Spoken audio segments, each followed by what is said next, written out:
2015ની અંદર ગુજરાતની અંદર પાટીદાર અનામત આંદોલનની શરૂઆત થાય છે અને પાટીદારોએ સરકારને કહ્યું કે અમને અનામત આપો, કારણ કે અમારી આર્થિક સ્થિતિ સારી નથી, અમે ગરીબ છીએ, માટે આર્થિક રીતે પછાતો માટે અનામતની જોગવાઈ કરો. સરકારે અનામતની જોગવાઈ તો કરી દીધી, પણ હવે પાટીદાર નેતા એવું કહી રહ્યા છે કે એક બાળકથી નહીં ચાલે, 4 બાળક તો ઓછામાં ઓછા જોઈએ, કારણ કે આપણી સંખ્યા ઘટી રહી છે. તો આ પાટીદાર નેતાઓને સવાલ છે કે ગરીબ પાટીદારોને 4 સંતાનો કેવી રીતના પોસાશે, પરવડશે અને તેમનો ઉછેર કેવી રીતના કરશે, તેની વિગતે વાત કરવી છે. વૈષ્ણવજન તો તેને કહીએ જે પીડ પરાઈ જાનાને રે. નમસ્કાર, નવજીવન ન્યૂઝમાં તમારું સ્વાગત છે અને હું છું તમારો પ્રશાંત દયાળ. વાત કરવી છે 2015ની. 2015માં આખા ગુજરાતની અંદર પાટીદાર અનામત આંદોલનની શરૂઆત થાય છે અને લાખોની સંખ્યામાં પાટીદારો રસ્તા ઉપર ઉતરે છે, કારણ કે તેમની માગણી એવી હતી કે અમને અનામત આપો. જે લોકો આર્થિક રીતે પછાત છે એમને અનામતનો લાભ મળવો જોઈએ, કારણ કે અનામતનો લાભ ચોક્કસ જ્ઞાતિ, ચોક્કસ જાતિઓને મળે છે, પરંતુ બધા જ પાટીદારો શ્રીમંત નથી. કરોડપતિ પાટીદારોની સંખ્યા તો 0 પોઈન્ટમાં છે. મોટાભાગના પાટીદારો ખેતી સાથે જોડાયેલા છે અને તેમની સ્થિતિ અત્યંત નબળી છે. આ આંદોલન લાંબુ ચાલ્યું ને આખરે સરકારે પાટીદારો સામે નમતું ઝૂક્યું અને આર્થિક રીતે પછાત લોકો માટેનું એક અનામતનું આયોજન કર્યું. સારી વાત છે, જેને પણ અનામતનો લાભ મળવો જોઈએ તે અનામતનો લાભ લઈ શિક્ષણ મેળવે, એક હોદ્દા ઉપર પહોંચે. પણ અનામતનો લાભ લીધા પછી સૌથી અગત્યનું જે હતું કે મનની મોકળાશ મળે, મન વિચારતું થાય, મન વાત કરતું થાય, મન બીજાનું હિત કેવી રીતના જોવાય તેનો વિચાર કરે અને મન એક સારા વિશ્વની રચનાનું વિચારે. પરંતુ એવું થયું નથી એવું અમને લાગે છે, કારણ કે કચ્છમાં વિશ્વ ઉમિયા સંસ્થાન તરફથી એક સભાનું આયોજન કરવામાં આવ્યું હતું. એક બેઠક હતી જેમાં કચ્છમાંથી આરપી પટેલ નામના એક પાટીદાર નેતાએ ભાષણ કરતા કચ્છમાં એવું કહ્યું કે હવે આપણી સંખ્યા ઘટી રહી છે અને આપણી સંખ્યા ઘટે છે માટે રાજકારણમાં આપણું વજન પડતું નથી. એનું કારણ એવું છે, કારણ કે હવે આપણે નક્કી કર્યું છે 1 બાળક અથવા 9 બાળક.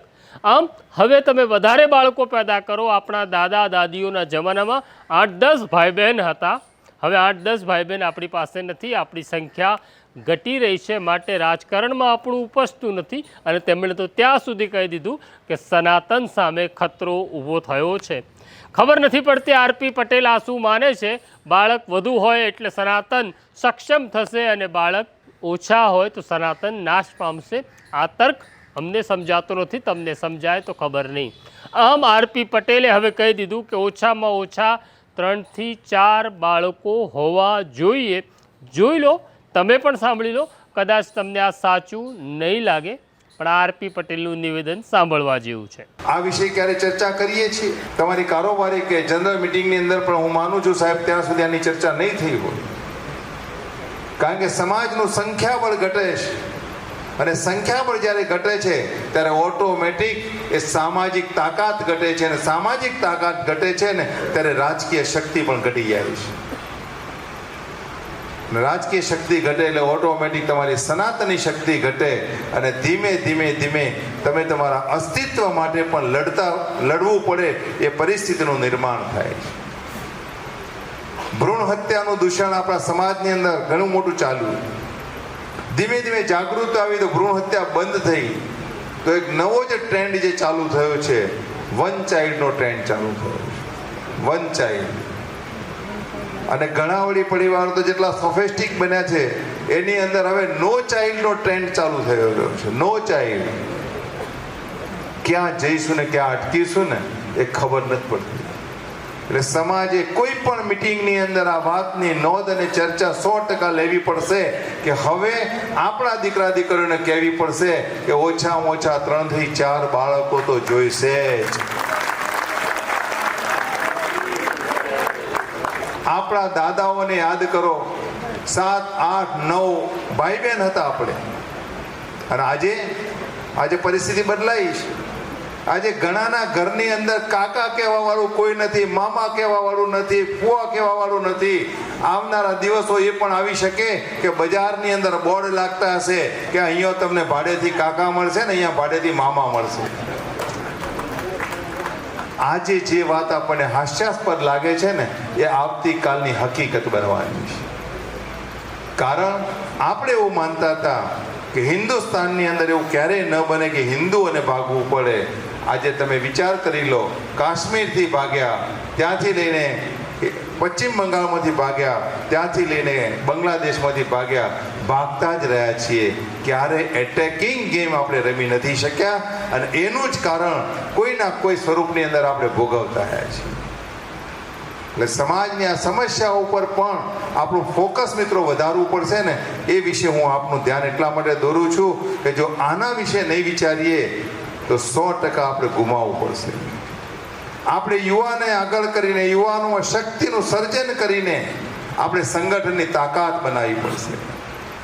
અને સંગઠનની તાકાત બનાવવા માટે જ્યારે વિશ્વ ફાઉન્ડેશન આટલું મોટું કાર્ય કરે છે, એક ભેખ લઈને આખા વિશ્વની અંદર કામ કરે છે, ત્યારે આખા દેશભરની અંદરથી અખિલ ભારતીય કચ્છ કડવા પાટીદાર સમાજના આગેવાનો અને યુવાનો અહીંયા ઉપસ્થિત છે.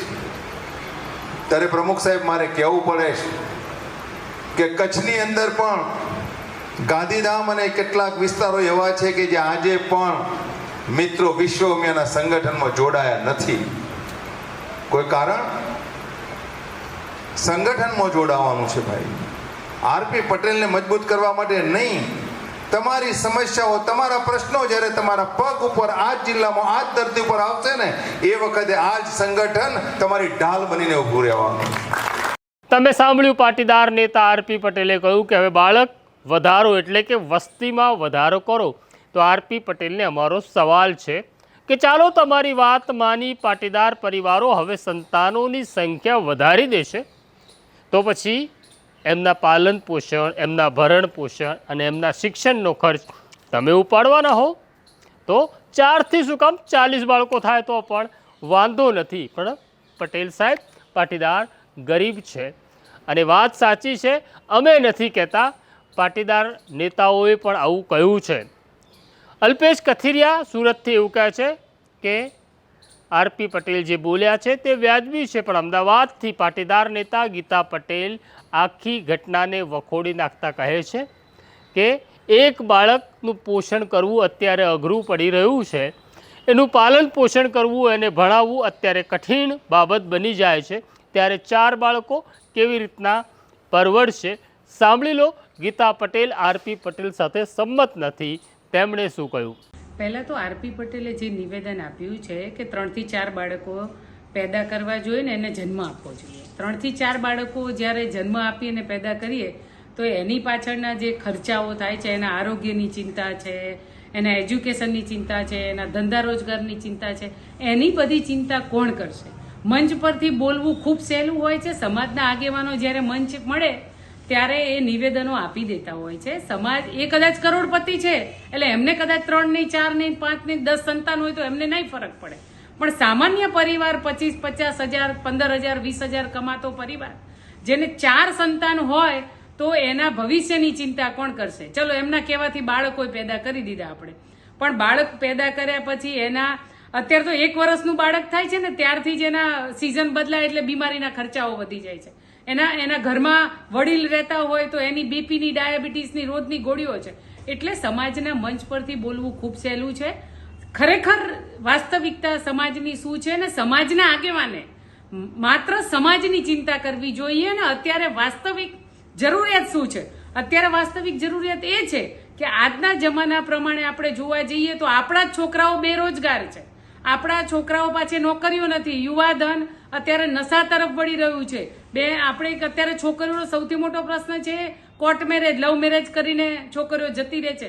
એવા અસંખ્ય મુદ્દાઓ, સામૂહિક હત્યાની સામૂહિક દવા પી અને આખો પરિવાર જ્યારે દવા પી લે છે, એવી ઘટનાઓ સુરતની અંદર છાસવારે બની રહી છે, અમદાવાદની અંદર બની, ધંધા રોજગાર પડી ભાંગ્યા છે.